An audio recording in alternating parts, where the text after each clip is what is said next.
छोड़ दो। देखो देखो मैं तुम्हारे हाथ जोड़ता हूँ, मुझे छोड़ दो। नहीं प्लीज नहीं।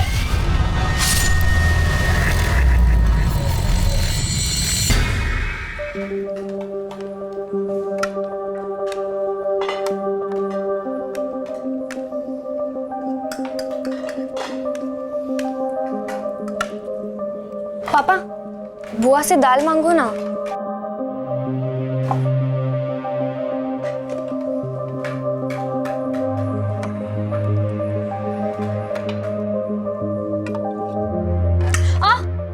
अरे पागल हो गई है, अपने आप को ही जलाने पर तुली है। तो और क्या करूं? ऐसे तो आप लोग कुछ अपने आप से बात करने वाले हो नहीं, तो एटलीस्ट मैं तो ट्राई करूं। एक ही घर में रहते हुए भी हम लोग बात नहीं करते एक दूसरे से, तो डाइनिंग टेबल पर भी क्यों खाते हैं? अपने अपने रूम में ही खा लेना चाहिए ना।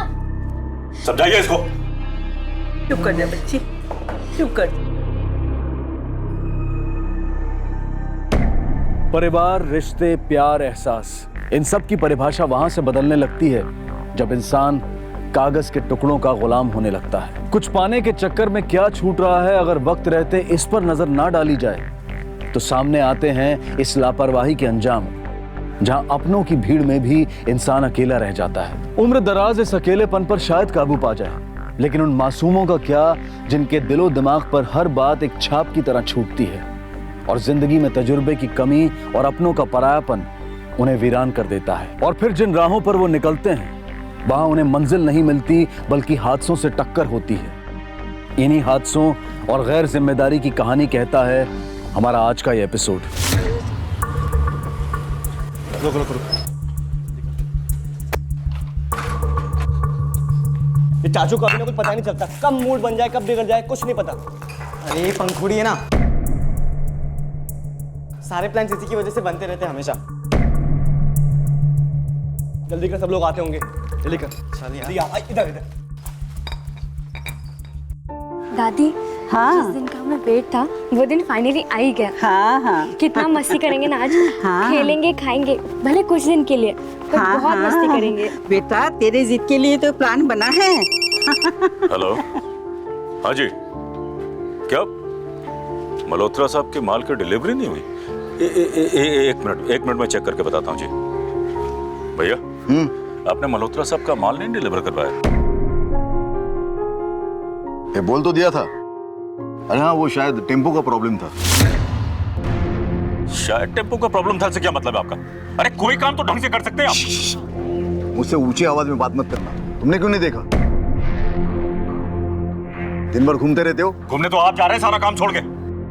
मेरा सामान बाहर निकालो, हम नहीं जा रहे हैं। मेरा भी सामान उतार दो। जब अनिल भाई साहब की वजह से काम रुका है तो उन्हें करने दीजिए ना। हम अपनी ट्रिप क्यों कैंसिल करें? क्यों? हिस्सा बटोरने के लिए तो बराबर खड़े हो जाते हो ना। थोड़ा बहुत काम कर लिया तो क्या हुआ? चुप रहो तुम सब, कोई कहीं नहीं जाएगा। चलो गाड़ी में बैठो। माँ, काम बहुत जरूरी है, हम लोग घूमने बाद में जाएंगे। समझने की कोशिश करो, चलो उठो। अरे घूमने से भी ज्यादा इंपॉर्टेंट काम है। ऐसी भी क्या कमाई जो किसी को खुशी ही ना दे सके। तू दुखी मत हो बेटा।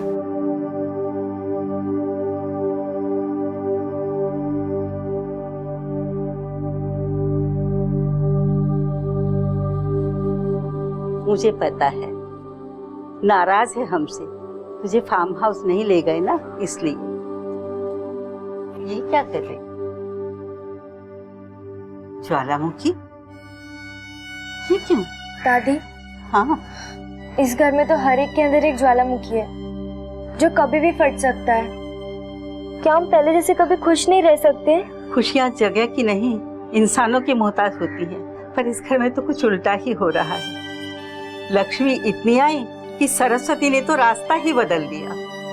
तो दादी, काश ऐसा हो जाए ना कि भले पैसा कम हो जाए पर प्यार बढ़ जाए, ताकि हम सब साथ में अच्छे से तो रह सके। कितनी छोटी सी है मेरी बच्ची, पर कितनी समझदार है।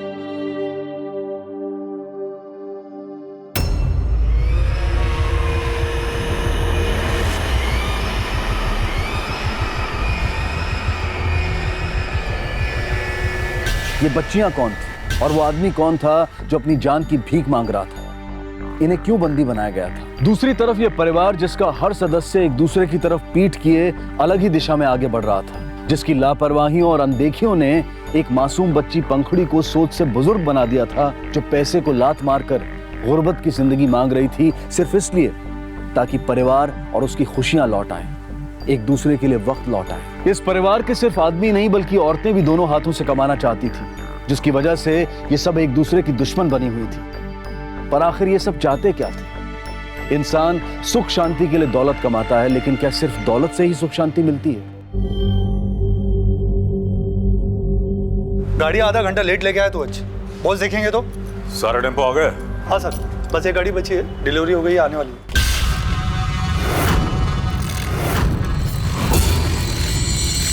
ठीक है, आ जाए तो रजिस्टर में नोट कर देना टाइम के साथ। हाँ नंदिनी बोलो। कहाँ हो तुम? यार अभी तो 2 दिन पहले बिजनेस टूर से होकर आए हो, फिर से जाना है? ये कोई तरीका होता है? तुम्हारी फैमिली भी है। अरे तो काम करना है, जाना पड़ेगा ना, अय्याशी करने थोड़ी जा रहा हूँ। और सुनो, बैग तैयार रखना, सुबह जाना है मुझे।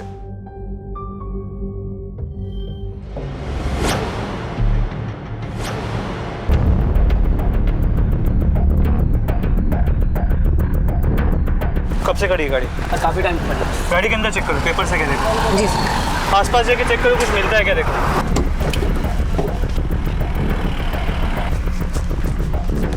सर ये पेपर मिल गया। किसी शरद के नाम पे रजिस्टर्ड है, बांडुप का एड्रेस। रख लो इसे। सर उस तरफ एक फार्म हाउस है जो कुछ दिनों से बंद पड़ा है, और उसके कुछ ही दूरी पर एक इंडस्ट्रियल एरिया भी है, और टेम्पो के आसपास में कुछ नहीं मिला है। कुछ नहीं मिला? टेम्पो वाला भी आसपास नहीं है। गाड़ी को कस्टडी में लो और फोरेंसिक टीम को फोन करो।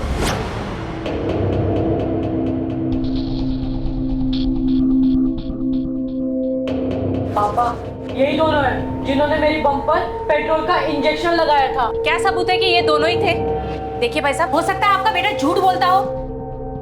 मैंने देखा था, अमित भैया और दर्पण भैया ही थे। इन दोनों की पुलिस कंप्लेंट करने वाला हूँ मैं। भाई साहब एक मिनट, मेरी बात सुनिए। आप एक काम कीजिए, आप ये पैसे रख लीजिए, और चाहिए तो और ले लीजिएगा। आप इसका इलाज कराइए, इन दोनों को हम लोग संभाल लेंगे। लोगों के मुंह में नोट ठूसकर कब तक अपनी गलतियों को छुपाता रहेगा? अरे छोड़ो ना माँ, बच्चे हैं, शरारत कर देते हैं, और वैसे भी इन फालतू बातों के लिए वक्त नहीं है मेरे पास। दोबारा ये सब नहीं होना चाहिए।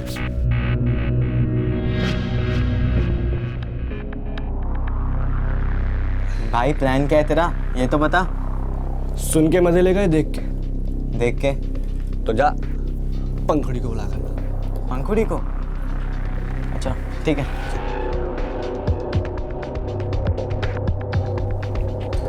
चल तुझे क्या पंखुड़ी, आना। तुम लोग मेरे साथ कोई प्रैंक तो नहीं कर रहे हो ना? अरे बाबा कोई प्रैंक नहीं कर रहे हम लोग, जल्दी आजा चल। अच्छा ठीक है।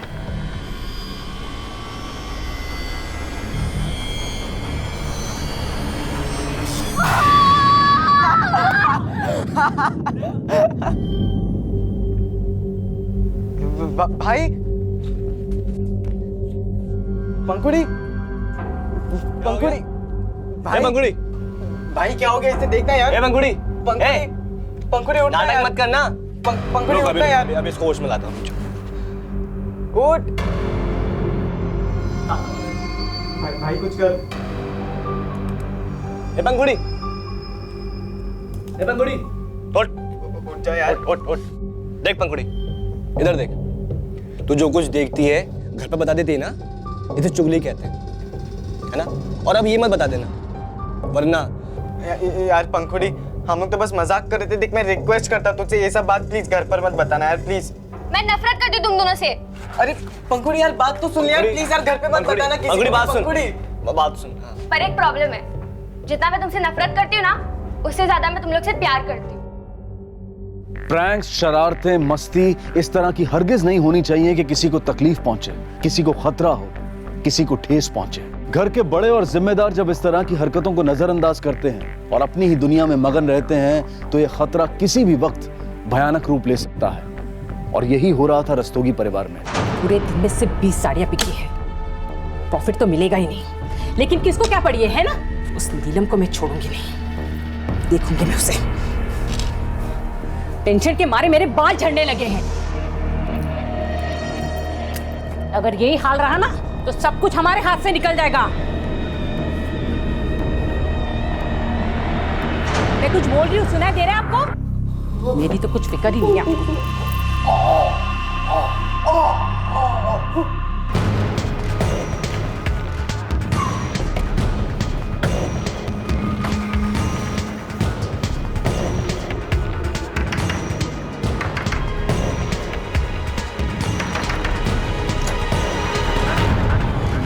साहेब काय झालं? शरद येत होता. हो, पण 2-3 दिवसापासून तो घरी नाही आला. त्याचा फोन पण बंद येतो. साहेब क्या हुआ? ये तो तब पता चलेगा जब वो हमें मिलेगा. काही अंदाज आहे का तो आता कुठे असेल?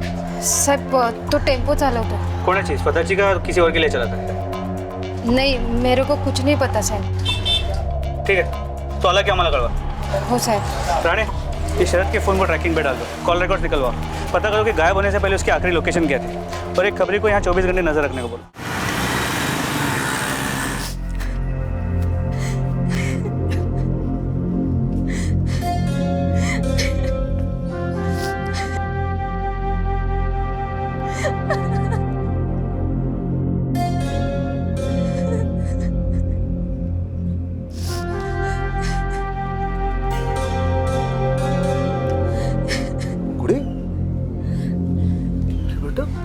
अरे क्यों रो रही हो?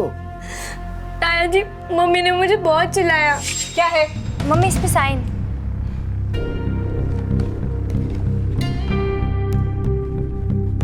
तू स्कूल पढ़ने जाती है या मस्ती करने जाती है? साइंस में तेरे 65 और मैथ्स में तेरे 61. पर मम्मी इंग्लिश और एसएस में तो 90 अप है ना.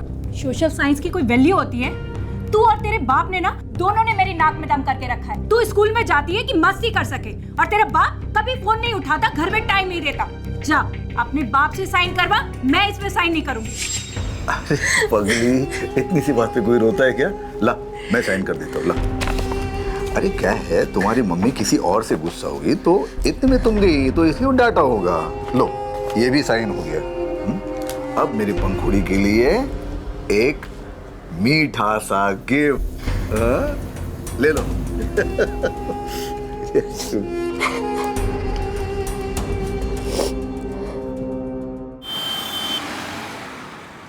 पंखुड़ी, पंखुड़ी, अरे कहाँ है पंखुड़ी? नंदिनी, पंखुड़ी को देखा कहीं? नहीं माँ जी, यहीं कहीं होगी. अरे तुम तो सुबह से अपने डिजाइन देखने में ही लगी रहती हो. तुम्हें कुछ होश भी है? कहाँ है बच्चे? सुबह से ढूंढ रही हो, मिल ही नहीं रहे हैं. क्या हुआ मम्मी जी? पंखुड़ी कहाँ है? पता भी है कुछ? और अमिता दर्पण कोई भी दिखाई नहीं दे रहा सुबह से. मम्मी जी यही होंगे वो लोग, कहाँ जाएंगे? तुम लोगों को कोई फिक्र भी अपने बच्चों की? मैं ही ढूंढती हूँ. पंखुड़ी, पंखुड़ी कहाँ है बेटा?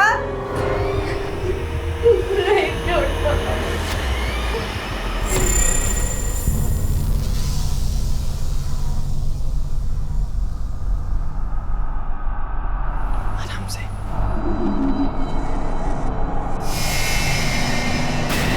रुको, कहाँ थे तुम दोनों? और पंखुड़ी कहाँ है? पंखुड़ी? दादी हमें क्या पता पंखुड़ी कहाँ है. हम तो लेट नाइट मूवी देखकर आ रहे हैं बस. अच्छा, जाओ अपने अपने माँ बाप को उठा के लेके आओ. अरे जाओ.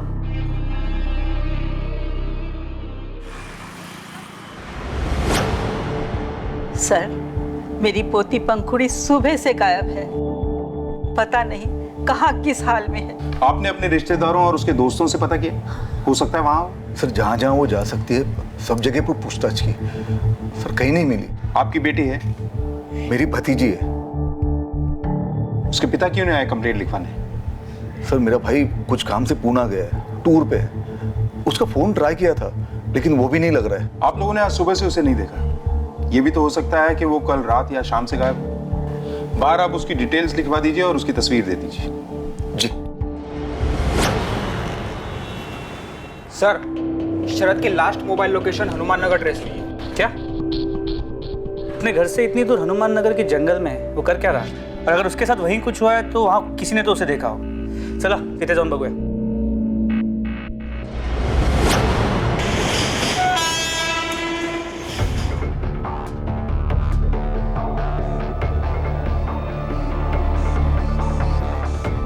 इसे देखा है? हाँ साहब, कुछ दिन पहले इधर आया था ये। उसके बाद इसको मैंने फार्म हाउस की तरफ जाते देखा। और वापस आते तो नहीं देखा साहब। किसका है फार्म हाउस?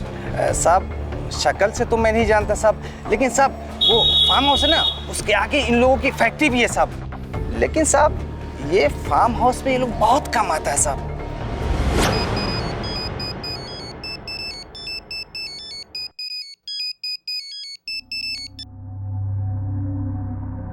नंदिनी, तुम्हें पता है ना मैं पूना में क्लाइंट के साथ बिजी हूँ। फ्री होकर बात करता हूँ। बाय। मिस्टर नवीन। यस। हमें आपसे कुछ पूछताछ है। बोलिए। इसे जानते हैं? नहीं। टेम्पो ड्राइवर है शरद, 5 दिन से गायब है और आखिरी बार इसे आपके फार्म हाउस जाते हुए देखा गया था। तो हम जानना चाहते हैं कि वहाँ करने क्या गया था। टेम्पो ड्राइवर्स को हायर करना, उनको काम असाइन करना, ये तमाम काम जो है मेरा सुपरवाइजर करता है। माधव, श्याम जी को अंदर भेजो। बैठिए। एक टेम्पो ड्राइवर आखिरी बार आपके फार्म हाउस जाते हुए देखा जाता है और फिर गायब हो जाता है और आपको पता तक उसके टेम्पो में ब्लड के स्टेन्स भी मिले। देखिए, मैं फार्म हाउस जो हूँ कभी कभार ही जाता हूँ। सर शाम। ये शरद है, टेम्पो ड्राइवर। नहीं सर, ये हमारे इधर काम नहीं करता है और वैसे हमारा कोई ड्राइवर मिसिंग भी नहीं है। आप चाहे तो रिकॉर्ड चेक कर सकते हैं। हमें आपका फार्म हाउस चेक करना। सॉरी, देखिए अदरवाइज मत लीजिएगा, लेकिन जितना कोऑपरेशन हो सकता था मैंने किया। एंड प्लीज एक चीज़ और है, बिना वारंट के प्लीज मेरा वक्त बर्बाद मत कीजिएगा। थोड़ा बिजी रहता हूँ प्लीज। सर इसे तो वारंट चाहिए। मुमकिन है इसका और शरद का पाप का कोई जॉइंट खाता हो। पहले वो पता लगा दें, फिर इसे कानून सिखाएंगे। रस्तोगी परिवार के रिश्ते प्यार मोहब्बत पर नहीं, शायद नफरत और इल्जामों पर ही टिके थे। सब कागज की जायदाद जोड़ने की फिराक में भावनाओं की नीलामी कर रहे थे। क्या शरद और पंखुड़ी के लापता होने में कोई एक कड़ी कॉमन थी? पंखुड़ी किसके आगे गिड़गिड़ा रही थी? शरद के टेम्पो से मिला खून आखिर किसका था? और क्या वास्ता था उसका रस्तोगी परिवार के फार्म हाउस से? केस का की ठीक है, उसे थाने बुलाओ, आके देखते हैं। रिपोर्ट लिख लो। सर ठीक है। सर शरद के बारे में जितने भी लोगों से पूछताछ की है, एक बात कॉमन निकली है कि वो बहुत ही गुस्से वाला है और बहुत लोगों से दारू पी के मार पिटाई भी कर चुका है। ठीक है, उसके घर पे जाके देखते हैं। वो तो 2 साल पहले उसकी बीवी उसको छोड़ के चली गई, तब से वो ऐसा हुआ है। कहाँ गई हो? कहीं एड्रेस आएगा थी सर? सर मुझे लगता है शरद ने बदला लेने के लिए ही अपनी बीवी को ढूंढ निकाला होगा और वो खून के निशान उसके ही होंगे। शरद की माँ ने जो मीना की बहन का एड्रेस दिया, वहाँ जाके पता करते हैं। अभी वो कहाँ है? अब तो वही हमें कोई क्लू दे सकते।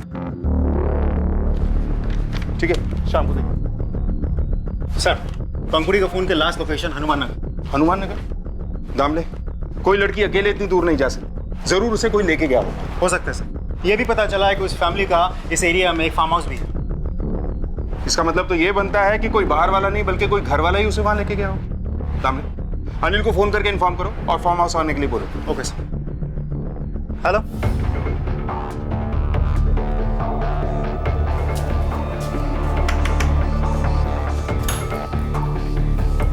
मीना। हाँ साहब। शरद 1 हफ्ते से गायब है, आपके पास उसकी कोई खबर है? नहीं साहब, मेरे पास उसकी कोई खबर नहीं है और मुझे उसकी कोई खबर रखनी भी नहीं है। रोज का मचमच था, पैसे उसके पास रहते नहीं थे, लेनदार रोज दरवाजे पे आते थे और आए दिन रोज न रोज किसी से मारामारी करता था। यहाँ से भी कोई क्लू नहीं मिला। लगता है फार्म हाउस के आसपास ही कुछ मिलेगा जो अब तक हमारी नजरों से छूट रहा था। चलो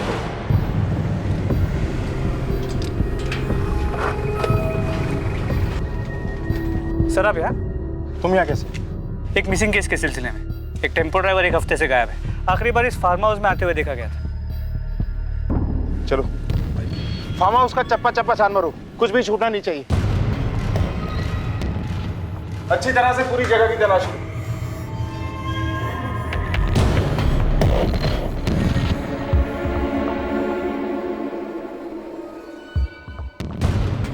सर, बिल की कॉपी मिली। ये तो आसपास की किसी दुकान का लगता है। इसे एविडेंस पे जमा करो। अगर ये जगह बंद थी तो ये बिल यहाँ कहाँ से आया? सर, ये देखिए। इसे देखकर तो लगता है कि यहाँ कुछ बड़ा क्राइम हुआ है। फॉरेंसिक टीम को बुलाओ और ब्लड के सैंपल्स को टेस्ट के लिए लो। सर, क्या ये पॉसिबल है कि ये खून शरद का हो? लेकिन सर बिना चाबी के वो अंदर घुसा कैसे?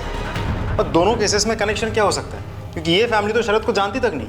सर, बाथरूम से लाइटर मिला है। इसे भी कस्टडी में जमा करो सर।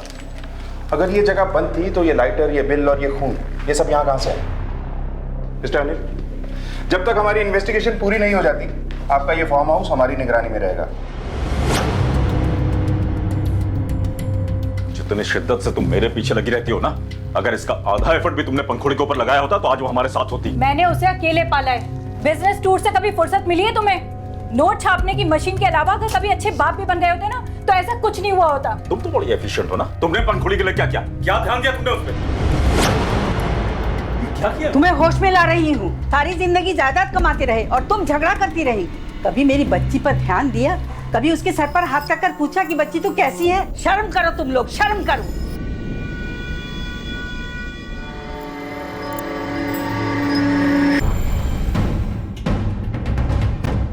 ये बिल आपकी दुकान की है?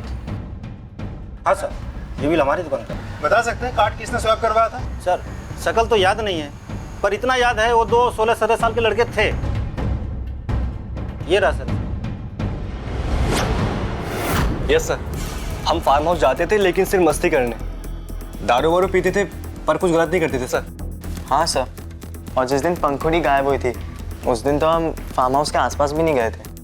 वहाँ नहीं गए थे तो फिर कहाँ गए थे तुम लोग? सर उस दिन हम मलाड के एक मॉल में घूम रहे थे। ठीक है, जाओ। Thank you sir. सर, इन दोनों की इंक्वायरी की। स्कूल में टीचर और स्टूडेंट सबका यही कहना है कि 24 घंटे ये दोनों प्रैंक करने के प्लानिंग में लगे रहते हैं। कभी कभी मजाक तो बहुत खतरनाक किस्म के होते हैं। कहीं ऐसा तो नहीं कि इस बार कोई मजाक हाथ से बाहर निकल गया हो और पंखुड़ी उसकी शिकार बन गई हो। दामने पता करो कि ये दोनों सच बोल रहे हैं या झूठ। जिस दिन पंखुड़ी गायब हुई ये दोनों मलाड मॉल में थे या कहीं और? Yes sir. अब भी वक्त है, सुधर जाओ। आखिरी वार्निंग दे रहा हूं। पापा ज्यादा मेलो ड्रामा करने की जरूरत नहीं है, वरना मुझे भी मुंह खोलना पड़ेगा। भाई तूने तो आज मरवा ही दिया। अब ज्यादा ड्रामा मत कर, अब तो बहुत मजे ले रहा था। अरे मजे की छोड़, अब ये सोच अपनी जान कैसे बचाएंगे हम।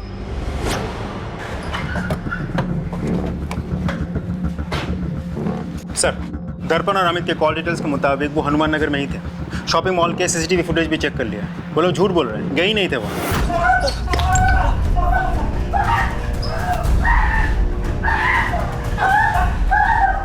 सुना है तुम लोगों को सैडिज्म बहुत पसंद है। आज तुम पे वही बरसेगा। हमें लोगों की पसंद का बहुत ख्याल है। तो देख रहे हो ना तुम, ऐसे ही पूजा होगी तुम दोनों की। सामने शुरू हो जाओ। सब बताते सब। बोले सब उस दिन हम डर गए थे इसलिए कुछ बताया नहीं आपको। ड्रामा नहीं, सीधी कहानी सुनो। हाँ साहब, हम दोनों उसको फार्म हाउस ले गए थे। पंखुड़ी, क्या हुआ पंखुड़ी, ऐसी क्यों बैठी है? कुछ नहीं हुआ। फार्म हाउस चलेगी? Farm house? तुम लोग के साथ? हाँ। नहीं, मेरे को नहीं आना। अरे पंखुड़ी देख, इधर देख, ये बड़े लोग ना हमेशा अपनी चलाते हैं, है ना? अब हम तुझे फार्म हाउस लेके चल रहे हैं, चल। पर तुम लोग मेरे साथ हर बार प्रैंक करते हो। अरे बाबा प्रैंक की कसम। हाँ प्रैंक की कसम। इस बार हम कोई प्रैंक नहीं करेंगे, पक्का। अरे तेरी नहीं कसम। अरे अच्छा ठीक है, चलते। चले? चल। पंखुड़ी घर वाले से बहुत नाराज थी क्योंकि उसको कोई फार्म हाउस नहीं ले जा रहा था। फार्म हाउस ले जाने के बाद यहाँ कितनी शांति है ना, पर घर वाले तो कुछ समझते ही नहीं है। पर हम यहाँ करेंगे क्या? हमें नहीं पता। हमें क्या पता? भैया, भैया बोलो। बहुत चोरी करती है ना, अब पता चलेगा। भैया प्लीज, भैया देखो मैं सबको बता दूंगी। भैया। फार्म हाउस में बंद करने के बाद अब हम दोनों घूमने चले गए थे और घूमे फिरे, खाए पिए, और हमने सोचा कि अब लौट कर उसको टॉर्चर करेंगे। लेकिन जब हम फार्म हाउस पहुंचे तो वहाँ पंखुड़ी हमने पंखुड़ी को बहुत ढूंढा पर कोई नहीं मिला। ये शरारत नहीं, वैश्याना हरकत है। अपनी बहन को टॉर्चर कर रहे थे तुम लोग।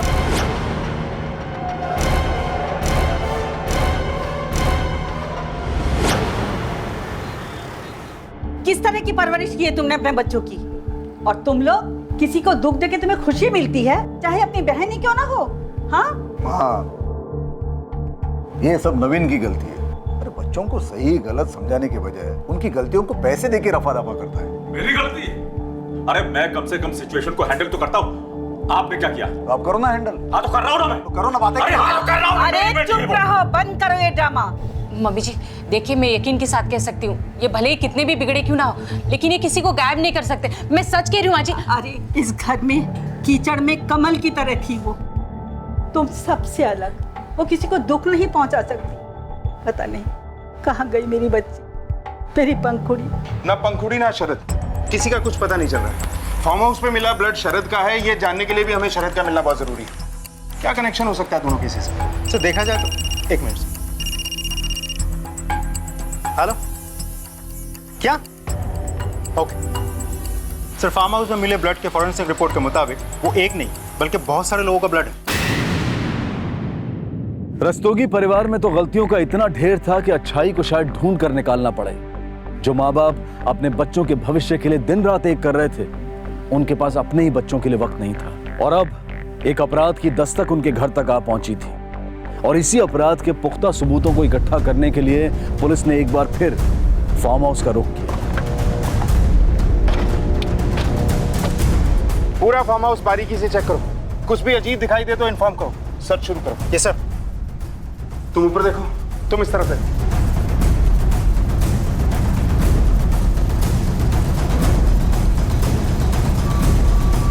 सर यहाँ कुछ है, मिट्टी में खून लगा हुआ है। ये देखिए सर। खुदाई शुरू करो। Okay sir.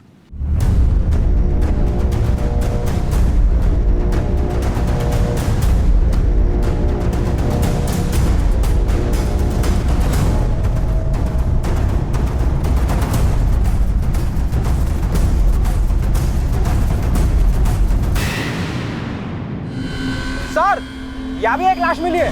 Sir total 6 bodies, सभी छोटी बच्चियों की। एम्बुलेंस बुलाओ और सबको पोस्टमार्टम के लिए भेजो। मेरी बच्ची, मेरी बच्ची।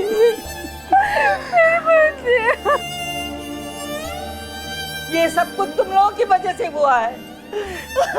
हमेशा पैसा कमाना, झगड़े करना, और तुम लोग हंसी मजाक में ही रहते थे। वो ठीक कहती थी, ये घर ज्वालामुखी है और ज्वालामुखी एक दिन फटेगा। उस ज्वालामुखी में ही मेरी बच्ची जलकर राख हो गई।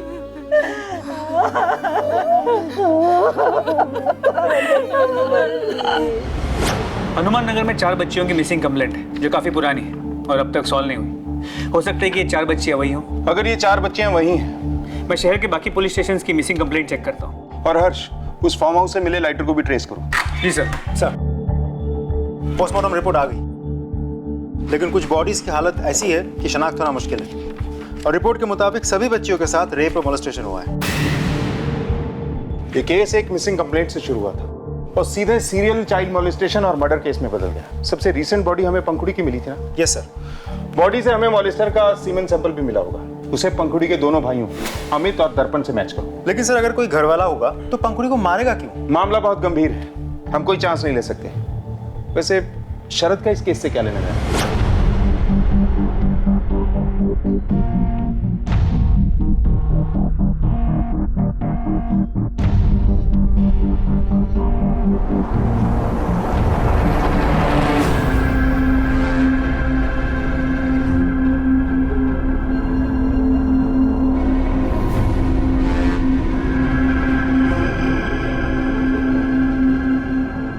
हेलो साहब। हाँ बोलो।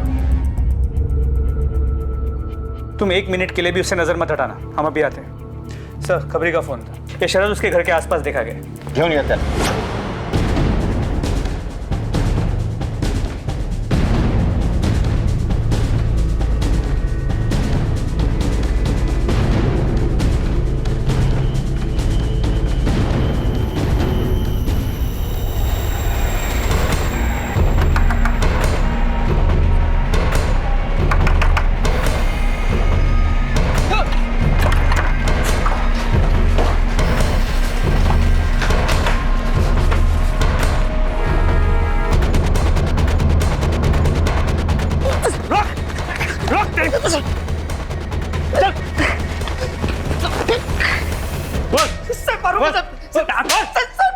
खाने के लिए सर। क्यों गया था फार्म हाउस? साहब सांगतो सर, वो चोरी करने गया था साहब। फार्म हाउस बंद पड़ा था साहब, और अपन को लोगों का पैसा भी देना था साहब। तो सोचे इधर चोरी करे तो किसी को पता नहीं चलेगा साहब, इसलिए गया था उधर। चोरी करके तू इतना डर गया था कि अंडरग्राउंड हो गया? चोरी के साथ साथ तूने खून भी किया और रेप भी किया। तेरे टेम्पो में खून किसका था? साहब सांगतो साहब, उधर में चोरी करने के लिए गया था साहब। वो पहले से एक आदमी वहां पे अजीब सा मास्क लगा के घूम रहा था साहब। उसके हाथ में चाकू था साहब। उसने अपन को चाकू से अपन के ऊपर हमला किया साहब। मैं अपनी जान बचाते कैसे कैसे भाग गया साहब। तभी मेरे खून का निशान टेम्पो को लग गया होगा साहब। हुलिया कैसा था उसका? सब काटी कैसी? खट्टा खट्टा आदमी था साहब। चेहरे पे मास्क लगा था तो कुछ चेहरा ठीक से पता नहीं चला साहब अपन को। जान बचाने के लिए अपने घर क्यों नहीं गया? वहाँ भी खतरा था साहब। वो लेंदर मेरे पीछे पड़े थे मारने के लिए साहब। कहाँ अंडरग्राउंड हुआ था? सब वो पास के गांव में साहब, बनेली में। मैं वही था साहब। चाहे तो आप जाके चेक कर लो साहब। वो तो हम पता कर ही लेंगे, पर अब तू अपना ब्लड सैंपल देगा, और जब तक रिपोर्ट नहीं आ जाती ना, तू हमारा मेहमान रहेगा, समझा? ये शरद शायद सच बोल रहा है। 2 अक्टूबर की सुबह उसने बनेली की बस ली थी और वहाँ किसी किसान के घर पे वो किराए पे रुक गया था। हर्ष, कहानी अगर सच्ची भी है तो गढ़ी भी तो जा सकती है हमें गुमराह करने के लिए। सर, रिपोर्ट के मुताबिक टेम्पो पर लगा ब्लड शरद का ही है। मतलब शरद भी नहीं, तो फिर कौन हो सकता है? जिस तरह का डिस्क्रिप्शन शरद ने उस मास्क वाले आदमी का दिया था, कुछ कह पाना मुश्किल है। पंखुड़ के बाप और काका दोनों के कॉल रिकॉर्ड चेक करो। अगर कुछ गड़बड़ है भी तो खुद ही सामने आ जाएगी। Yes sir.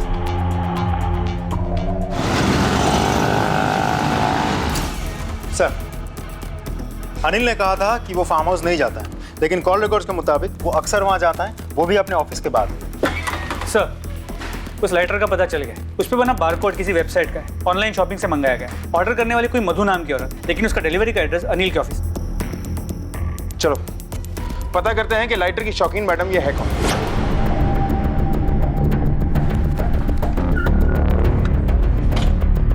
सर, मेरा फार्म हाउस मेरी फैक्ट्री के बगल में ही है, तो जब भी मैं फैक्ट्री से लौटता हूँ तो फार्म हाउस में बाहर से चक्कर मार के देखता हूँ सब कुछ ठीक है या नहीं। कुछ जाना पहचाना सा लग रहा है? जी सर, ये लाइटर मैंने ही अनिल सर को गिफ्ट किया था। क्यों? अफेयर है तुम दोनों के बीच? सर, हम लोगों का कोई अफेयर वफेयर नहीं चल रहा है। आप मेरा प्रॉब्लम नहीं समझ पाओगे। फ्रस्ट्रेट हो चुका हूँ मैं इस शादी से।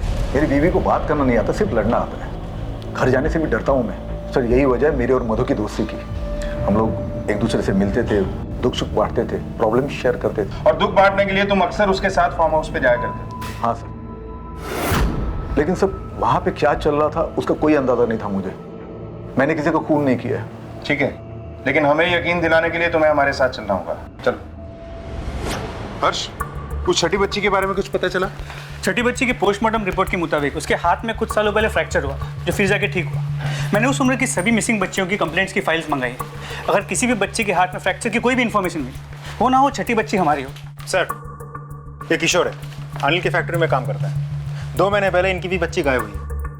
आपको क्या लगता है इस सब में अनिल का हाथ हो सकता है? वो सब मुझे नहीं पता। हम तो बहुत गरीब आदमी है साहब। हाँ, उन्हें बच्चों से बहुत लगाव था और उनके बच्चों के साथ 2 मिनट में दोस्ती भी हो जाती थी साहब। एक बार मेरी बच्ची को और मेरे कलीग की बच्ची को उन्होंने चॉकलेट दी थी साहब। बस उसके दूसरे ही दिन से हमारी बच्ची गायब थी साहब। बिना कुछ किए ही बच्चियों पे बड़ा प्यार आता है आपको? सर, वो मेरे वर्कर्स की बच्ची है, इसलिए मैं उन्हें चॉकलेट देता था, लेकिन इत्तेफाक से वो गायब हो गई। गलत वक्त पे गलत जगह पहुंचने के बहुत इत्तेफाक हैं तुम्हारे। क्यों? सर, इनके वकील आए हैं जमानत के पेपर्स लेकर।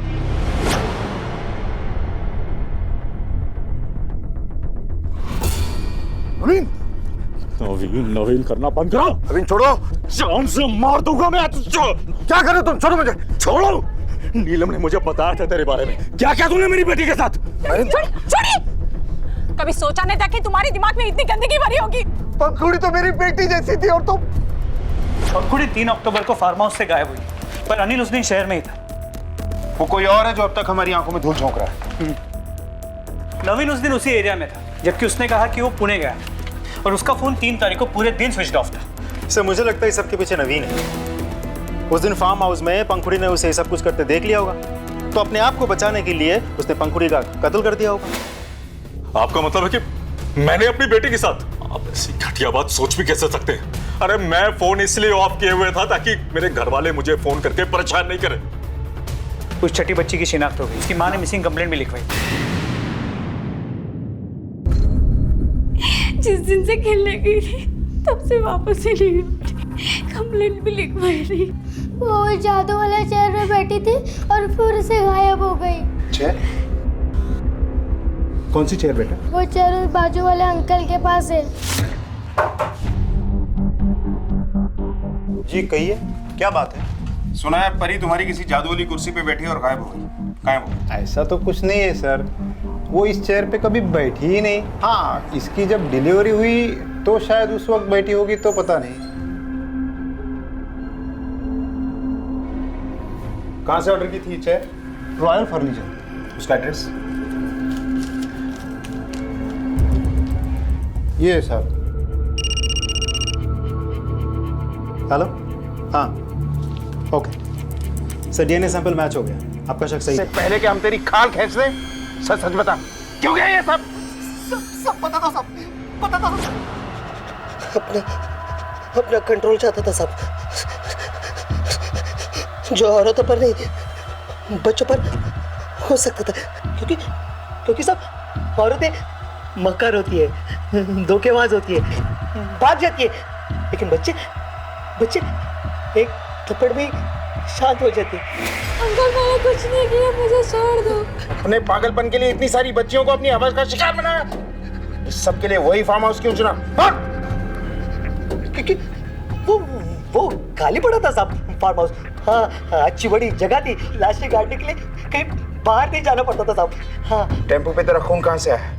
वो सब मैं नौपाड़े से तभी टेम्पो पे खून का निशान लग गया होगा साहब। तो टेम्पो छोड़ के क्यों भागा? मैंने सोचा टेम्पो सुबह लेके जाऊंगा, सुबह देखा तो वहाँ पे टेम्पो नहीं था साहब। पंखुड़ी तेरे हाथ कैसे लगी? वो पुलिस जब मेरे घर पे आई ना तो मैं छुपने के लिए फार्म हाउस गया साहब। उधर वो पहले से ही बंद पड़ी थी साहब, मैंने तो साहब मौके का फायदा उठाया साहब। अंकल प्लीज मुझे बचा लीजिए अंकल।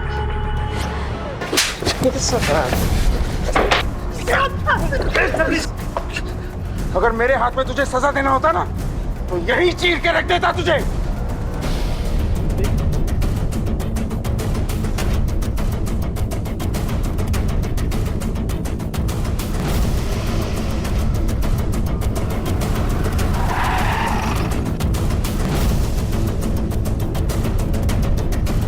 सर, इसी का खून हुआ है।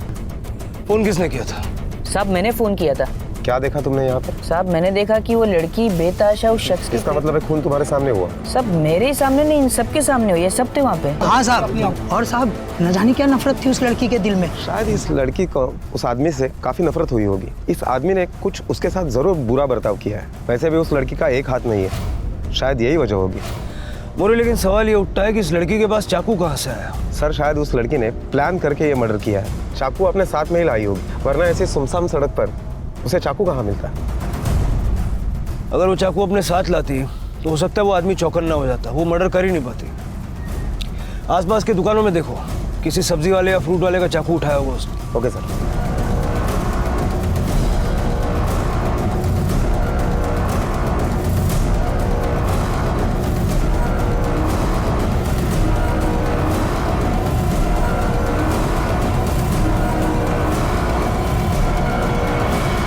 इंस्पेक्टर, आपको पूरा यकीन है कि मर्डर इसने किया है? क्या मतलब, मैं समझा नहीं। ये देखिए लड़की की फाइल, ये कुछ 19 साल की होगी और उसकी बॉडी पे इतने सारे मार्क और निशान हैं कि मुझे लगता है ये खुद एक विक्टिम है। मतलब कुछ निशान ऐसे हैं लगभग 10 साल पुराने हैं और मारने और पीटने और जलाने के एक नहीं, काफ़ी निशान हैं। लड़की के साथ सेक्सुअल हैरेसमेंट हुआ है? नहीं, पर हाँ लड़की वर्जिन नहीं है।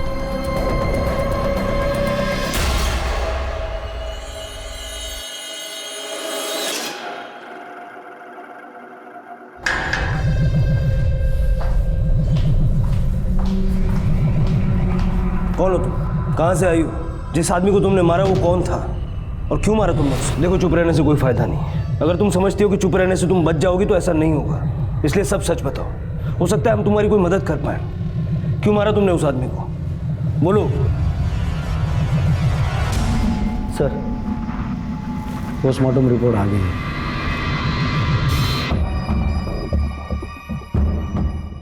मोरे, पीएम रिपोर्ट के हिसाब से ये आदमी नेत्रहीन है, वो भी जन्म से। सर, जो आदमी देख नहीं सकता उसे बचना छुपना बहुत आसान होता है। फिर एक नेत्रहीन आदमी इस लड़की को इतना टॉर्चर कैसे करेगा कि वो लड़की गुस्से में आकर उसे मार दे? इस केस के और भी कई पहलू हैं। अंदाजा लगा पाना मुश्किल हो रहा था कि ये लड़की कातिल है या खुद किसी गुनाह का शिकार, लेकिन कत्ल तो हुआ था और इसके चश्मदीद गवाह भी थे। कौन थे ये दोनों? क्या वास्ता था इनका एक दूसरे से? क्या कारण था लड़की की उस बेहद नफरत का? ये राज सिर्फ यहीं तक सीमित थे या फिर कहानी कुछ और भी थी? मोरे, इस केस को सॉल्व करने के लिए उस लड़की और उस आदमी का आइडेंटिफिकेशन बहुत जरूरी है। मर्डर वेपन के बारे में कुछ पता चला? नहीं सर, हमने आसपास की सारी दुकानों पर इंक्वायरी की, लेकिन वो चाकू किसी का नहीं है। उस लड़की के पहनावे को देख के लगता है कि वो तो यहीं की है, लेकिन वो आदमी जिसका खून हुआ है, लगता है वो दरगाह पर चद्दर चढ़ाने के लिए किसी और शहर से खास आया था। अगर ये दोनों अलग अलग शहर के हैं तो इन दोनों के बीच में लिंक कैसे हो सकता है? मोरे, इस लड़की का बयान हमारे लिए बहुत जरूरी है। जितना जल्द हो सके इस लड़की और उस आदमी के बारे में इंफॉर्मेशन कलेक्ट करो। Okay sir.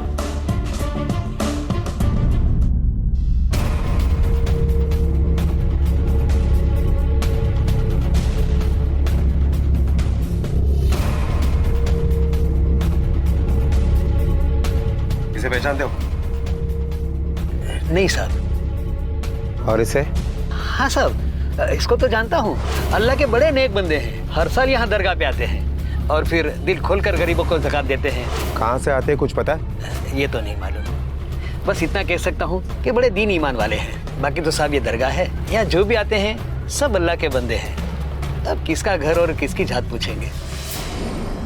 सर, हो सकता है कि यह आदमी शहर में कहीं बाहर से आया हो और अपनी प्राइवेट कार से आया हो। मोरे, टोल नाके का सीसीटीवी फुटेज चेक करो और सारे पुलिस स्टेशन में पता करो कोई मिसिंग कंप्लेंट दर्ज है क्या। Okay sir.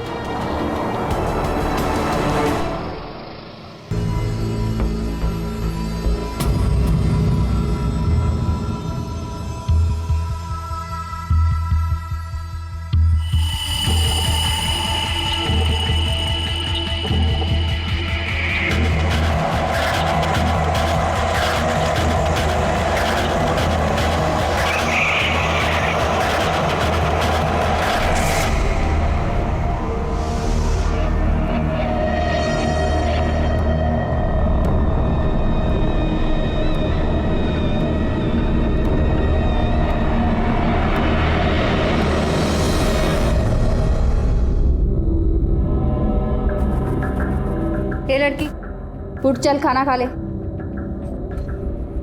और बाद में ये कपड़े बदली कर लेना।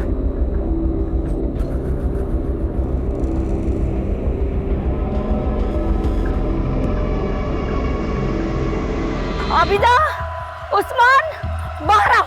कहाँ हो तुम दोनों के दोनों? बाहर आओ।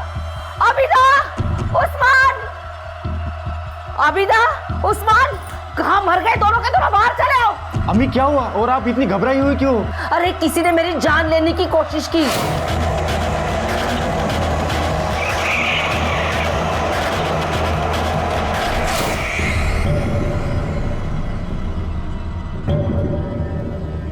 कोई नामुराद मेरी जान लेना चाहता है और तुम दोनों घर में बैठे आराम फरमा रहे हो। क्या? और आपको कौन मारना चाहेगा और क्यों? मुझे तो मेरे अपने ही मारना चाहते हैं, लेकिन मैं भी ऐसी सख्त जान हूं ना, इतनी आसानी से मरने वाली नहीं हूं। अब देखना कैसा तमाशा दिखाती हूं मैं। चला।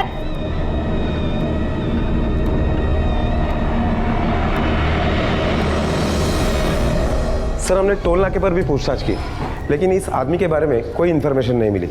आसपास के पुलिस स्टेशन में भी कोई ऐसी मिसिंग कंप्लेंट नहीं है जिसे हम इस आदमी के साथ जोड़कर देख सके। इस आदमी की फोटो सब जगह सर्कुलेट कर दो, हो सकता है कोई पहचानने वाला मिले। ठीक है सर। हेलो, हाँ ठीक है, हम अभी आते हैं। सर, हमारा एक खबरी है, पान वाला। हाँ साहब, ये लड़की देखा है मैं, यहाँ से 2 गली आगे चकले पे देखा था उसे। वो क्या है ना साहब कि मैं भी कभी कभार वहाँ जाता है ना, इसलिए मैं सोच रहा था इसे कहीं ना कहीं तो देखा है साहब। पर मुझे अब भी जाके याद आया। तू भी उसका ग्राहक था क्या? अरे नहीं नहीं साहब, अरे वो कहाँ इस काम के लायक है। अरे वो तो बर्तन भांडी मांजती है वहाँ पे साहब, और कपड़े भी साफ करती है।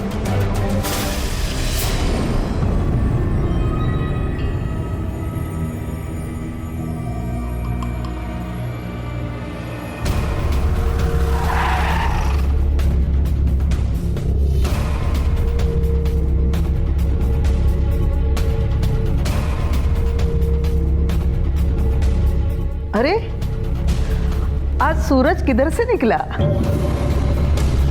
नहीं, आपका दर्शन हुआ। मैं इसे पहचानती हो?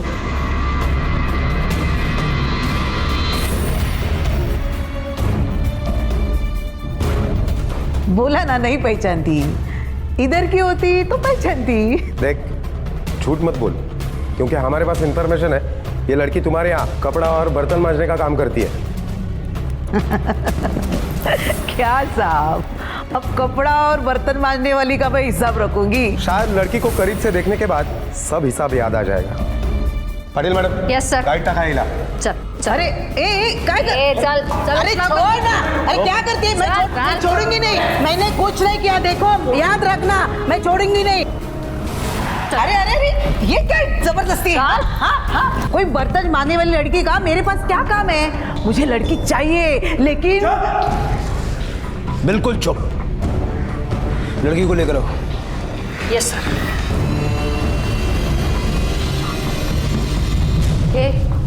साहब ने बुलाया है तुझको। चल उठ चल।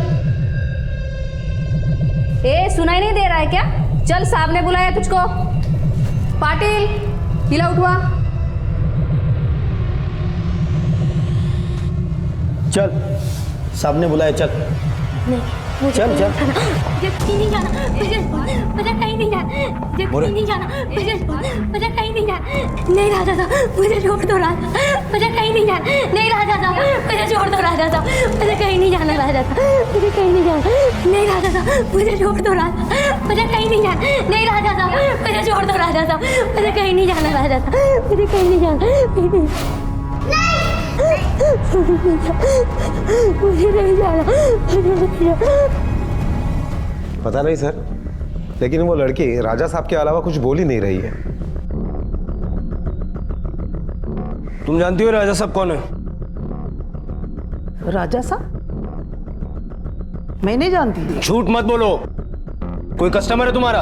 अरे साहब, हमारे यहाँ आने वाले कस्टमर खुद को राजा ही समझते हैं, और 2 घोट अंदर गई ना तो राजा साहब बन जाते हैं। तो तुम नहीं जानती? नहीं। जाओ, अगली बार मुझे तमाशा नहीं चाहिए। मोरे, इस लड़की का और राजा साहब का क्या कनेक्शन है? कौन होगा ये राजा साहब? नहीं नहीं राजा साहब, नहीं राजा साहब, नहीं राजा साहब,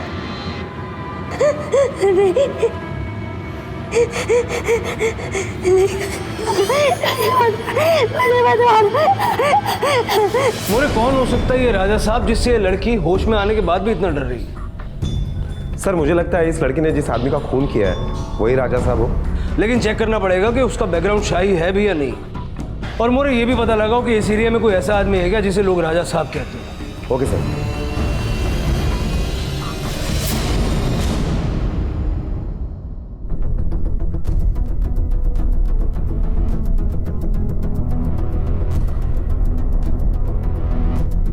तो आप हैं राजा साहब? इंस्पेक्टर साहब, राजा तो मेरे पूर्वज हुआ करते थे। यहाँ पर उन्हीं का राज्य था। फिर देश आज़ाद हुआ और हमसे हमारा राजपाट छीन लिया गया, और राजा और रंग सब एक हो गए। ये तो जनता है जो आज भी हमें इज्जत से और प्यार से राजा साहब बुलाती है। कुछ लोग डर से भी आपको राजा साहब बुलाते होंगे। इस लड़की को जानते हैं आप? कौन है ये लड़की, और आप इसके बारे में मुझसे क्या जानना चाहते हैं? ये लड़की भी आपकी भोली प्रजा की तरह है, रात दिन डर से कांपती हुई बस आपका ही नाम जपती है। हो ही नहीं सकता। मैं अभी 1 साल पहले यहाँ इंडिया में शिफ्ट हुआ हूँ, वो भी अपने पिताजी के देहांत के बाद। पिछले 15 साल से मैं यूएस में था। You can check my record. मैं इस लड़की को नहीं जानता।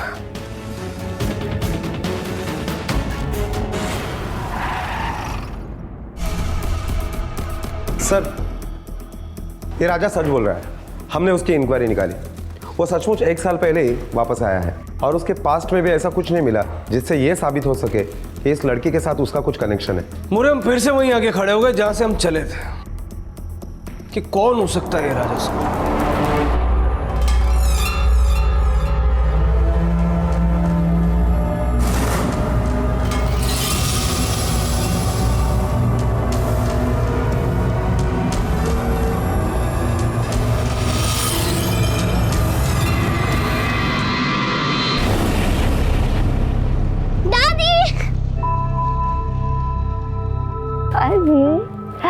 तुम हो? मैं कितनी डर गई थी पता है? दादी, दादू आने वाले थे, वो क्यों नहीं आए? तुम्हारे दादू हर साल की तरह दरगाह पर गए हैं। कुछ दिनों के लिए वहीं पे रुकेंगे, हमेशा की तरह 8 दिन तक। उसके बाद वो सीधा यहीं पे आएंगे। मैंने उनसे कहा है आते वक्त वो तुम्हारे लिए ढेर सारे तोहफे लाने वाले हैं। वो 8 दिन के बाद आएंगे। ये क्या बात हुई? ये तो तुम्हारी दादी के साथ नाइंसाफी है। दादू नहीं आए इसलिए बड़ा दुख हो रहा है। तुम दादी से प्यार ही नहीं करते हो। करता हूँ ना, दोनों से प्यार करता हूँ। मेरा बेटा।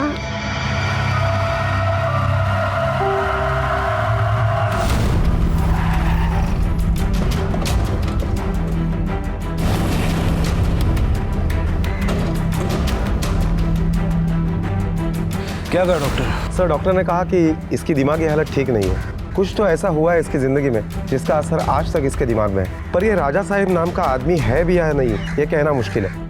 और अगर है तो इसका और उसका क्या रिलेशन है, ये पता लगाना होगा। ठीक है, ले जाओ इसको।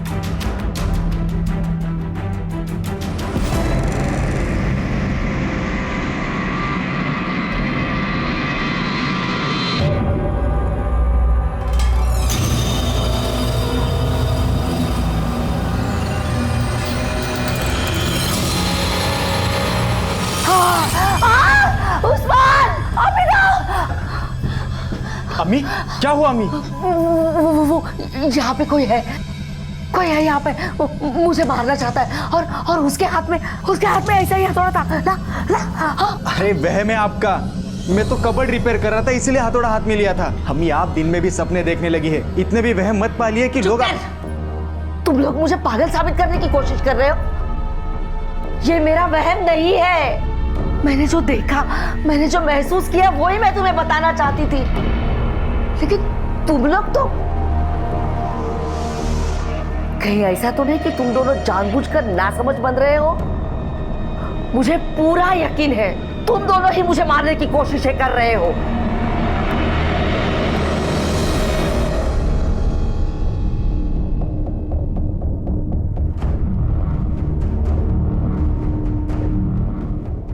क्या रे, इधर मरवाने के लिए लाया क्या? अरे वो लड़की जिए या मरे, तेरे को क्या? चल यहाँ से।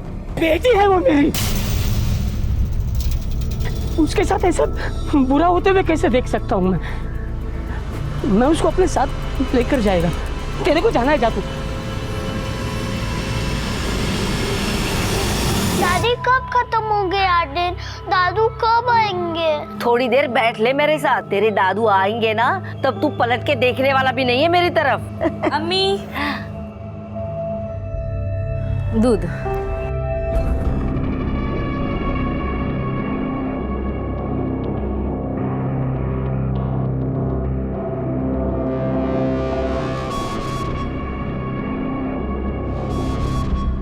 सिर्फ दूध ही है ना? क्या मतलब? और क्या हो सकता है?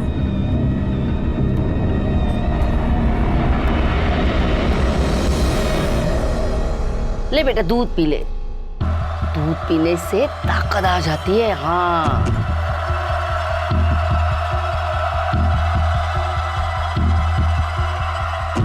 कुछ हो रहा है?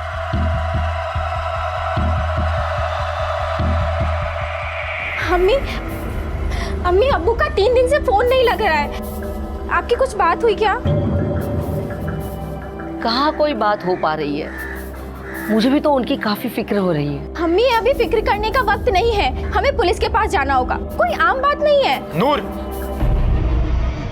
वो सिर्फ तुम्हारे नहीं मेरे भी अब्बू है, इतने तेवर दिखाने की कोई जरूरत नहीं है। अच्छा, फिक्र करने के अलावा कुछ कर रहे हैं? सिर्फ बैठ के इंतजार करो। जबान को लगाम दो नूर। हो सकता है बैटरी खत्म हुई हो या मोबाइल में कोई खराबी आई हो। माना कि आप सही सोच रहे हैं, पर भाई अब्बू इतने लापरवाह नहीं हो सकते कि वो पीसीओ से एक फोन करके अपने घर की भी खैर खबर ना पूछे। हमें तो डर लग रहा है कहीं अब्बू के साथ कुछ गलत ना हुआ हो। पता नहीं आप लोग इतने सुकून से कैसे बैठे हैं। अब बस करो नूर। अरे बस करो भाई, अब्बू की फिक्र में तुम दोनों तो लड़े ही जा रहे हो। बस ये नहीं कि पुलिस स्टेशन जाके उनके गुमशुदगी की रिपोर्ट लिखवाए। हेलो, हाँ, हम हमारी फॉर्मेलिटीज पूरी कर लेते हैं। बॉडी तो नहीं है, लेकिन उसके कपड़े हम फैमिली को हैंड ओवर कर देते हैं। सर, उस डेड बॉडी की पहचान हो गई है। उस आदमी का नाम रहमत खान है, पाली का रहने वाला है। उसकी फैमिली पाली पुलिस स्टेशन में मिसिंग कंप्लेंट लिखवाने गई थी। जहां हमने फोटो भेजी थी उसी से उन्होंने पहचान लिया। कल रहमत खान की फैमिली उसके कपड़े क्लेम करने के लिए आ रही है। तब तक मैं फॉर्मेलिटीज कंप्लीट कर लेता हूँ। ठीक है, ओके सर।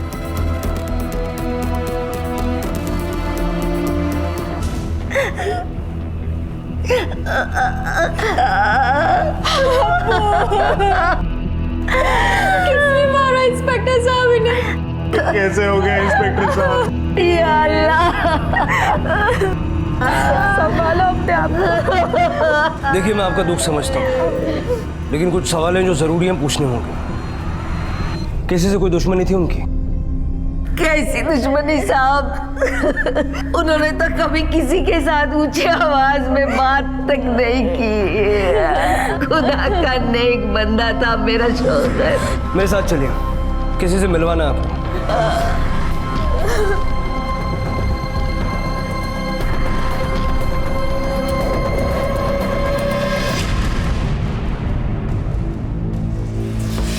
आप लोग जानते हैं इसे?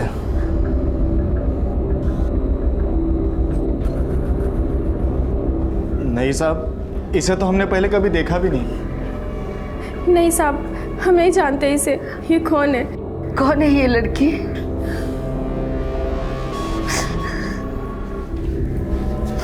सुनो, इन्हें जानती हो तुम?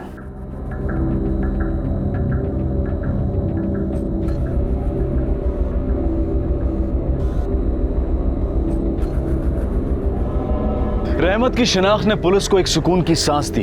ऐसा लग रहा था कि अब लड़की की पहचान आसान होगी, लेकिन ना लड़की और ना ही रहमत के परिवार ने एक दूसरे को पहचाना, जिसने ना सिर्फ पुलिस की उम्मीदों पर पानी फेरा बल्कि उन्हें फिर से शून्य पर लाकर खड़ा कर दिया। अभी सिर्फ मरने वाले की पहचान हुई थी, मौत का कारण और मारने वाली लड़की की पहचान अभी बाकी थी। दूसरी तरफ एक आदमी लगातार पुलिस स्टेशन के इर्द गिर्द घूम रहा था, जो ज्यादा दिन तक पुलिस की नजरों से बच नहीं पाया और गिरफ्त में आ गया। कौन था यह आदमी?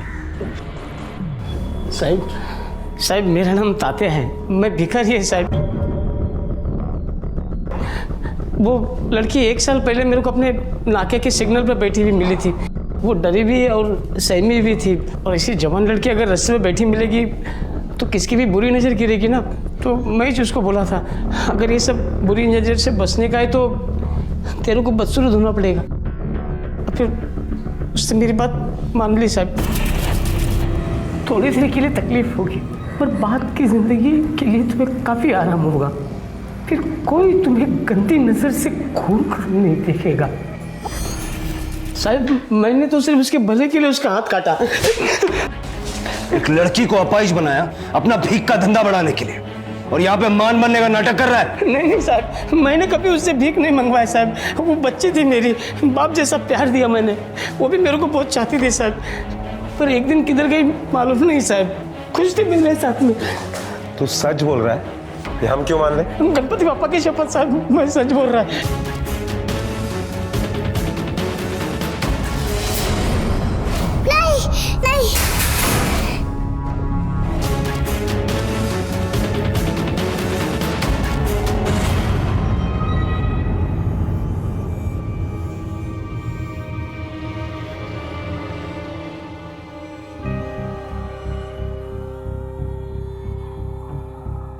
तात्या,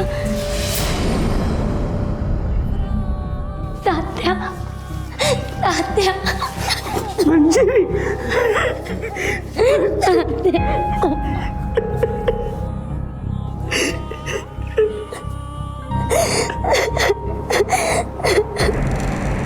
एक साल तेरे साथ थी ना, कभी बताया कौन है, कहाँ से आई है? उसका नाम मंजरी है साहब, बस यही बोला, बाकी कुछ भी नहीं बोला साहब। वो 1 साल से तेरे साथ है और तुझे कुछ भी नहीं बताया, सिर्फ नाम बताया? हाँ साहब, बस उतना ही बोला। मेरे को लगता है साहब वो मेरे एरिया में जो जवान लड़की लोग का चकला है ना, वो वहाँ से आई होगी साहब। हमने वहाँ पूछताछ की, वो वहाँ से नहीं है। वो काहे को सच बोलेंगे साहब, इधर की चाहिए करके, उनको पुलिस का लफड़ा थोड़ी मांगता है। वो डरी भी और सहमी भी थी, आदमी का हाथ लगते ही वो चीखती थी, और सर नींद में भी वो राजा साहब करके चिल्लाती थी। मेरे को तो वो उधर की लगती है। मोरे, उस लड़की और दात्या का रिश्ता बाप बेटी का था, ये तो साबित हो गया, लेकिन उसकी बॉडी पे जो जलने और चोट के निशान है वो उस राजा साहब की देन। तुमने रहमत खान के बारे में पता किया? कहीं उससे तो कोई राजा साहब कह के नहीं बुलाता था? सर मैंने पूछताछ की, लेकिन रहमत खान और राजा साहब के बीच में कोई लिंक नहीं है। एक काम करो, इस लड़की की फोटो न्यूज़पेपर में छपवाओ, हो सकता है कोई उसे पहचान ले। और इस रहमत की फैमिली के बारे में भी जरा पता करो, रहमत की मौत से उनको सदमा पहुंचा भी है या कोई नौटंकी कर रहे हैं। सर पीएम रिपोर्ट के मुताबिक जिस वक्त रहमत खान की मौत हुई उस वक्त उसके घर वालों का मोबाइल लोकेशन घर का ही दिखाई दे रहा है। मतलब हम घूम फिर के वहीं आ गए। मेरे एरिया में जो जवान लड़की लोग का चकला है ना, वो वहाँ से आई होगी साहब। सर तात्या ने कहा था कि वो लड़की चकले से आई थी। मुझे लगता है हमें उस चकले की मालकिन को उठाना चाहिए और अपने तरीके से पूछताछ करनी चाहिए। मोरे, इस बार चकले की मालकिन को नहीं, वहाँ की लड़कियों को उठाओ, वही हमें बताएंगी कि मंजरी वहाँ थी या नहीं।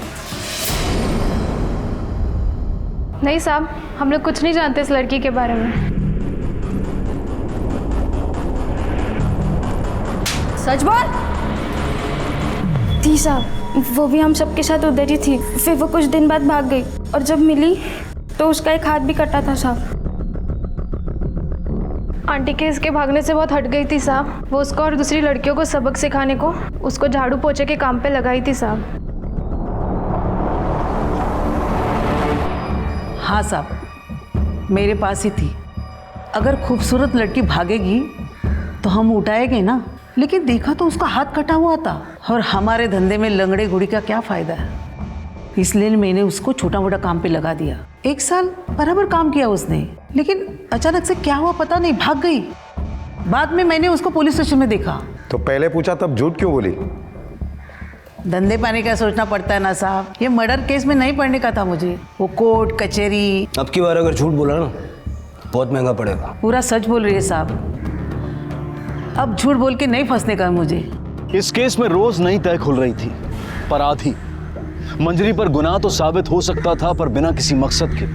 और जैसे जैसे इस केस की तहकीकात आगे बढ़ रही थी, मंजरी अपराधी लगने की बजाय खुद एक पीड़ित और गुनाह का शिकार लग रही थी। पुलिस को मंजरी के अतीत के जख्मों की कहीं से कोई पहचान नहीं मिल पा रही थी, और फिर एक दिन अखबार में छपी मंजरी की तस्वीर ने अचानक इस केस को एक नया ही मोड़ दे दिया।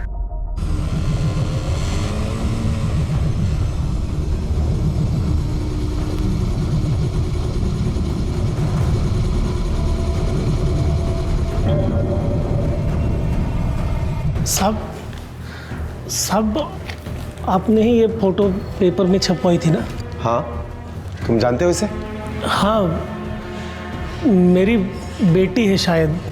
शायद मतलब अपनी बेटी को नहीं पहचानते? सर ये कुछ 10 साल पहले मुझसे मीरज में खो गई थी, तब की और अब की सूरत में थोड़ा सा अंतर है, लेकिन ये देखिए ना, उसकी आंखें देखिए, अभी भी ऐसी भी है। ये कुछ टेस्ट की रिपोर्ट जो उसके बचपन में करवाई थी, इससे पहचानने में कुछ मदद मिले तो।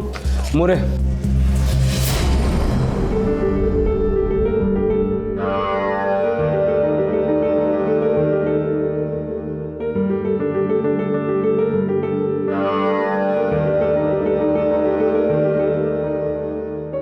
मंजरी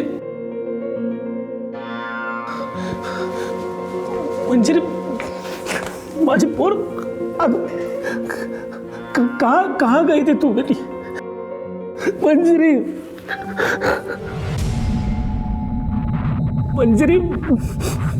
मैं तेरा बाबा हूँ, बाबा।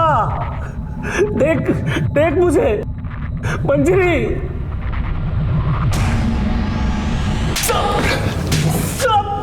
तू तो कह रहा था कि तू उस लड़की का बाप है, लेकिन वो लड़की तो तुझे पहचानती भी नहीं है। साहब मैंने आपको बताया तो वो बहुत छोटी थी जब मिरज में खो गई थी, शायद भूल गई हो। भूल गई? साहब साहब, ये थप्पड़ उसके भूलने के लिए नहीं, तेरे पहचानने के लिए पड़ रहा है। अगर तू उसका बाप है तो उसकी बॉडी पे जो चलने और कटने के निशान है वो तेरी वजह से है। साहब जब उसकी माँ मर गई तो वो बहुत छोटी थी, मेरे पास से तो 10 साल की थी तभी खो गई थी। पता नहीं उसके बाद किसने उसकी ये हालत की, और उसी हालत की वजह से एक दिन घर से भाग गए। साहब इतनी लापरवाही की अपनी बच्ची के साथ कि घर से भाग गई? नहीं साहब, मंजरी मेरी एकलौती औलाद है।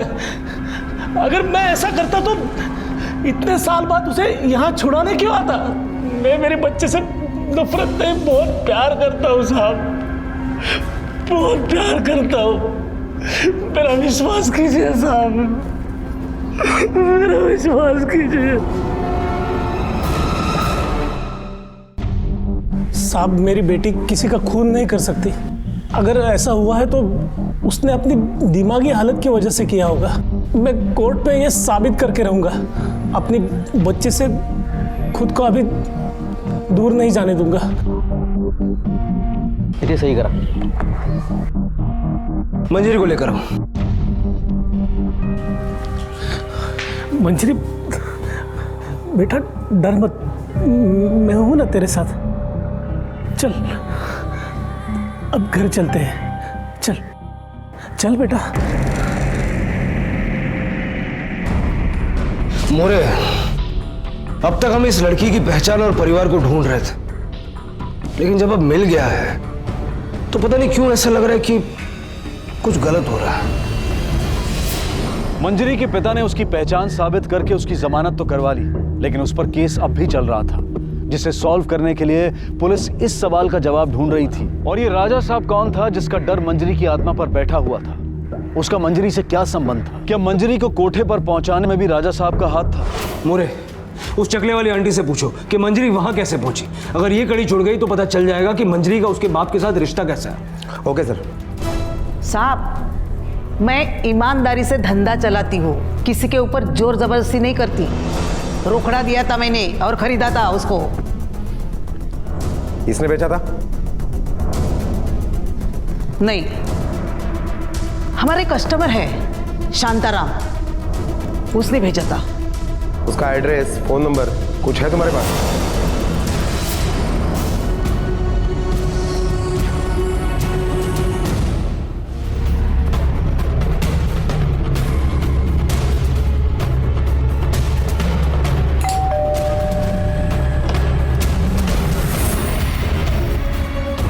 शांताराम?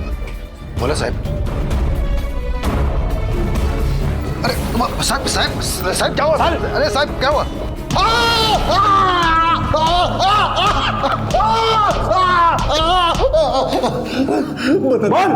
मैं सच बताता है साहब, मैंने उसका दिमागी हालत देखकर उसका फायदा नहीं उठाया। मैं तो उसको खरीदा था, पूरा 50,000 रुपया दिया उसको। वो जानवरों की तरह मारता था उसको, हंटर से जलाता था उसको साहब। सर, कॉल रिकॉर्ड्स और लास्ट फोन लोकेशंस। वो 25 तारीख को आया था तेरे पास? हो साहब। इसका मतलब है कॉल रिकॉर्ड के हिसाब से भी उसका मोबाइल लोकेशन रहमत खान की मौत की जगह का ही है।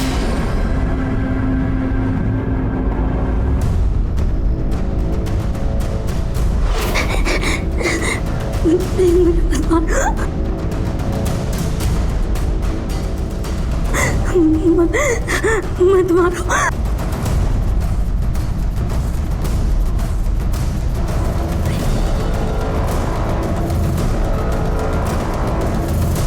मरना तो पड़ेगा ही तुझको। मरना उससे नहीं, तुझे पड़ेगा। चल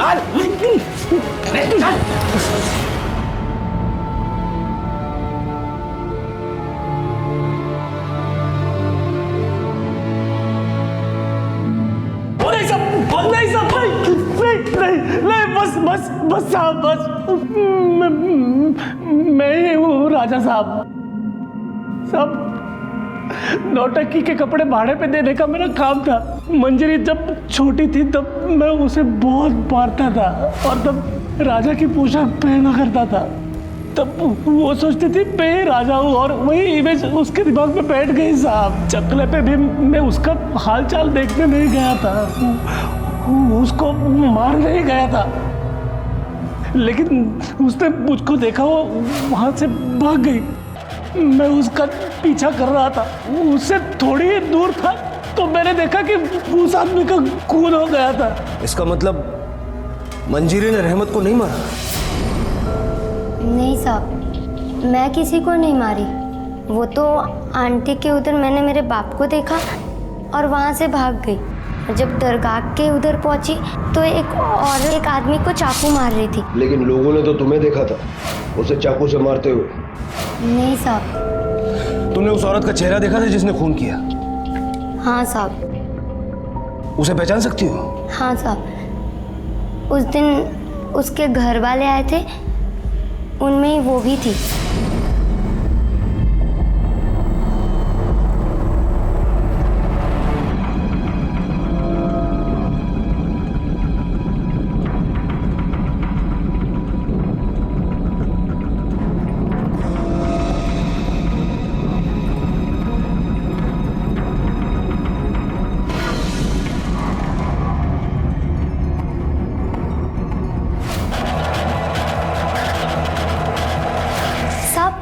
इन्होंने ही मारा था उस आदमी को।